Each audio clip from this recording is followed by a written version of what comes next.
Fala enfermagem, como é que vocês estão? Eu sou o professor Fábio e nesse vídeo aqui eu vou te falar 3 coisas que eu nunca mais vou fazer na minha vida profissional na enfermagem. Esse daqui é aquele típico vídeo que sim é um relato pessoal, coisas pessoais minhas, inclusive, né, se você tiver mais o que acrescentar, depois vai deixando nos comentários aí a sua experiência profissional. Mas eu não gosto, eu não quero que esse vídeo aqui seja encarado como uma forma de desmotivar quem está começando. Não, muito pelo contrário. É apenas uma forma de cuidado, acende o sinalzinho de alerta aí, para que se você ali no futuro entrar num destes erros, né, que eu considero erros, mas uma dessas coisas que eu nunca mais vou fazer, para que você saiba que vai ter que ter uma hora que você tem que sair disso. Senão isso vai virar um problemão como virou para mim. Primeira coisa que eu nunca mais vou fazer é ignorar a minha própria saúde mental e física, tá? O burnout está aí, tá? E o burnout já esteve aqui. Muito recentemente, inclusive. Tá? A gente está pensando aí no início do ano passado, início de 2025, eu estava indo na minha chefe aqui no hospital reduzir a minha carga horária porque eu estava com 1,5 pé dentro de um burnout. Era voltando para casa chorando todos os dias, eu me sentia completamente esgotado, me sentia totalmente incapaz.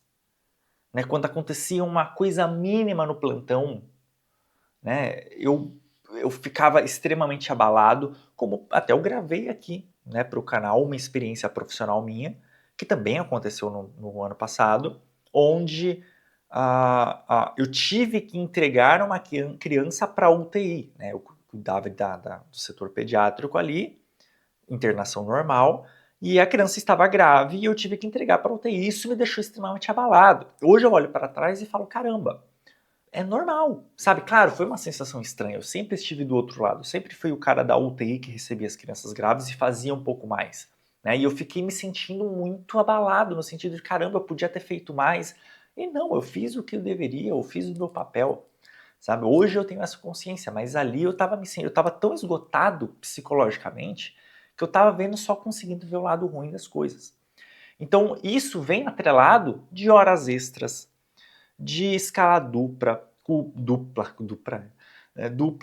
cobrir falta de colegas, tá? Então, todo esse esgotamento que você vai colocando para você como forma física, né, uma vez que você está fazendo escala dupla, cobrindo folga, indo no dia da sua folga, fazendo plantão duplo, você está tendo menos tempo para você, seja para sua saúde física, então fazer um treinamento, ir para academia, né, fazer uma ginástica em casa que seja, ou até mesmo para sua saúde mental. Então tem para você, por exemplo, fazer uma terapia, algum conhecimento para você, para sua vivência pessoal, até mesmo se reconectar com religião, né, cuidar da sua parte espiritual também. Qual que é a lição aqui que eu quero deixar para você? Estabeleça limites.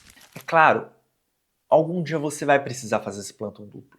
Algum dia você vai precisar fazer mais horas extras do que o normal porque você vai estar precisando da grana. Beleza. Né? Só que saiba que isso tem que ter um limite. Ultrapassar o seu próprio limite pessoal, emocional, físico, psicológico, só vai fazer com que você cuide pior do seu paciente. Você tem que estar bem para cuidar bem das pessoas. Além disso, pega as suas férias. Não fica vendendo férias, não. Tá? Sei, novamente, uma vez ou outra pode ser necessário. Só que tenta priorizar. Pega as suas férias. Tenta fazer alguma coisa legal nas suas férias, sabe? Cuida de você. Procura aconselhamento psicológico se você está começando a se sentir já tão esgotada que, caramba, eu tô mais esgotado, mas mais esgotada do que o normal. Procura já um apoio psicológico, faz uma terapia ali junto, tá? Isso vai te ajudar. Antes da gente ir para o segundo tópico aqui, eu vou pedir para você já clicar no botão gostei, se inscrever no canal se você ainda não for inscrito ou inscrita e compartilhar esse vídeo aqui. Pega esse minutinho aqui, compartilha esse vídeo em algum grupo do WhatsApp, pessoal do Instagram, até mesmo aqui pelo próprio YouTube. Tenho certeza que o pessoal vai gostar bastante dessas dicas aqui, inclusive dessa segunda aqui, que é que eu nunca mais vou ter medo de me posicionar e defender a minha prática profissional. Eu penso que foram muitas vezes que eu acabei ficando quieto, engolindo seco, né, como dizem, coisas que eu não concordava e que eu via que era errado. Principalmente questões hierárquicas, quando vem o chefe de enfermagem. Ah, você tem que fazer desse jeito. Mas calma aí, aonde que tá? Aonde está escrito isso? Existe algum documento? Né? Então, ponha a sua responsabilidade antes da minha. Né? Eu, como enfermeiro, líder de uma equipe de enfermagem, de auxiliares técnicos de enfermagem, é claro que eu tenho minha responsabilidade, mas o chefe de enfermagem também tem. Então, aonde que isso está escrito, sabe? Posicione-se. Né? Posicionamento, o mais comum, médico. É bom lembrar, tá? Muita gente, principalmente recém-formado, médico não é seu chefe. Vamos começar por aí. Se você pega aquele cara ali que, pô, né, eu mando, você faz o que eu tô mandando, você pode se posicionar, falando, não é assim que funciona. Eu também tenho um conhecimento científico, eu também consigo argumentar. Então é por isso que eu sempre digo, gente, o conhecimento é a base de tudo, tá? O conhecimento salva, como o lema aqui do canal Enfermagem Total, tá? Então você só vai conseguir argumentar se você conhecer, se você souber a teoria, se você souber a prática, se você conhecer, se você ler artigos científicos, se você não parar no tempo e achar que, me formei e agora estou pronto. Não, enfermeiro sempre vai ter que continuar aprendendo o resto da vida. Então, se você tem essa base para argumentação, ponto. Você tem tudo. Só que você tem que usar essa argumentação.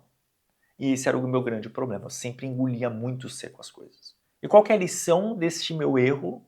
É que a prática baseada em evidências te dá ferramentas, te dá munição para você argumentar. Então, use, argumente. Defender equipe, isso é outra coisa, tá? Muito enfermeiro fica caladinho na hora que vem chefe, na hora que vem chefe médico, reclamar da equipe de auxiliares técnicos. Se põe na frente, bicho. Você é o muro, você é a parede da equipe, você é o escudo. Não, peraí, vai falar assim não. Né, do meu técnico, do meu auxiliar. Você vai falar com ele, vai falar primeiro comigo, né? Eu vou defender ele. Sabe? Então, utilize esse poder de argumentação, tá? Isso é imprescindível para você. E o terceiro e último erro, ou coisa que eu não pretendo nunca mais fazer no meu plantão ou na minha vida como enfermeiro, é entrar num plantão sem conhecer a realidade do paciente. Tá? Isso acontece com muita frequência, tá? Mais com auxiliares técnicos, devo confessar, do que como enfermeiro. Mas mesmo assim, acredite, gente, tem enfermeiro que entra no plantão sem conhecer o paciente. O que é isso, Fabio? É você assumir plantão, fazer lá o checklist do que tem que ser feito com o paciente, executar e ir embora. Tá? Isso não se faz. Você tem que conhecer a realidade do seu paciente. Você tem que ler o prontuário, você tem que entender o porquê que ele está ali, o que ele tem de comorbidade. Vou dar exemplos.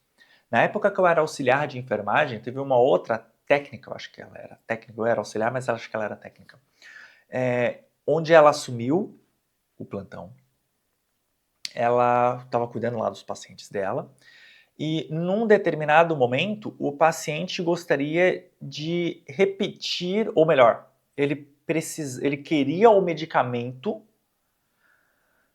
que ele não tomou de manhã, não deram para ele o medicamento de manhã. Então não tinha sido separado o medicamento dele. Ela foi lá, pegou a prescrição médica, viu o nome do medicamento, pegou o medicamento, entregou ao paciente. Torno de uma hora depois, uma hora e meia depois, o paciente estava entrando numa crise convulsiva por hipoglicemia. O que será que ela deu? Ela deu um antidiabético, né? Então um anti-hiperglicêmico, que o paciente de manhã não havia tomado porque justamente o plantão noturno havia ferido o destro, né, ou a glicemia capilar, e estava baixa. É óbvio que eu não vou administrar. Ela anotou isso no prontuário, justificou, bolou a prescrição. E ela simplesmente, sem querer ler nada, inclusive nem conversando com a enfermeira sobre, ela foi lá, pegou, administrou, né, o medicamento. Claro, eu dei o exemplo aqui de um técnico de enfermagem, mas acredite, tem enfermeiro que faz a mesma coisa, tá? Não lê SAI, não quer saber diagnósticos de enfermagem que o paciente tem. O paciente vira um checklist. O paciente vira, como eu costumo dizer, uma receita de bolo. E para todo paciente, ele pega o quarto inteiro e faz a mesma prescrição de enfermagem para todo mundo. Cara, não é assim que funciona. Você está fazendo um desserviço para a nossa profissão. para a ciência da enfermagem. Qual que é a lição disso? A enfermagem, gente, ela é um processo de pensamento, tá? Analisa isso, analisa essa minha frase. A enfermagem é um processo de pensamento, tá? A enfermagem tem que ser pensante. E pensante em cima da onde? Da ciência, não em cima de achismos. Então pense antes de escrever um processo de enfermagem, a SAI desse paciente, leia o prontuário desse paciente, para que o paciente não vire apenas uma lista, um checklist, uma receita de bolo, né? E isso pode trazer complicações e diminuir muito a segurança do seu plantão. Escreve para mim nos comentários, de acordo com a sua experiência, coisas que você também aprendeu com o tempo que você jamais vai fazer na enfermagem. Bom, esse daqui foi o nosso último vídeo antes da nossa pausa, tá? A gente vai entrar numa pausazinha aí, no hiato grande aqui no canal. Se você tá querendo entender, não tá entendendo nada, assiste o último vídeo aqui no canal. O último vídeo eu expliquei certinho aí sobre essa pausa, mas a gente volta. Então mantenha-se inscrito aqui no canal. Se você se inscreveu hoje, mantenha-se inscrito. A gente vai fazer uma pausa aí, mas logo a gente volta com mais conteúdo, com mais aula, com mais dica, com mais bate-papo sobre enfermagem para a gente fazer uma enfermagem cada vez melhor. Até a próxima. Tchau, tchau.